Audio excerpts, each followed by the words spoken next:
We were having lunch with Guillermo, and he said, "There's this great director, his name's Vincenzo, you must read his script, it's great."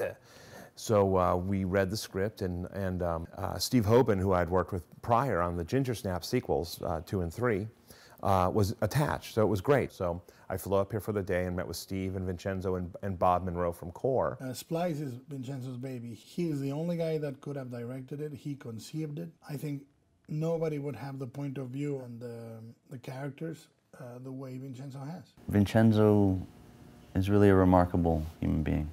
I love working with Vincenzo. I think he creates the most amazing environment on a set. He never ceases to amaze me with his vision and his passion and the way he can motivate a group of people to make a movie when that movie really didn't have enough money, didn't have enough time, didn't have enough whatever, and yet Vincenzo just rallies the people and they all come forward for him. He's the sweetest guy, as anybody who works with him would say. I never see this guy angry or bored, or he's just nice all the time. He's just very happy all the time. He has such a distinct visual style, yet he never makes you as the actor aware of trying to fit into that. You know, you're really able to play a scene with integrity and with honoring the scene, and all of that's going on without your knowledge. So it's always a surprise when you look at the monitor and see playback and you see what beautiful images he's creating. He knows these characters inside out.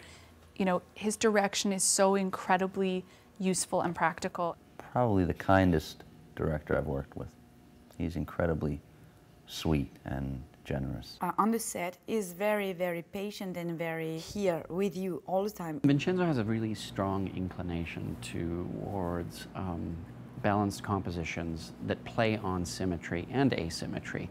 So one of his favorite things to do is really play a very strong one-point perspective composition, which is essentially shooting straight down the middle of a room, straight into a wall, so that everything converges essentially into one point. So the eye is kind of drawn to one central point.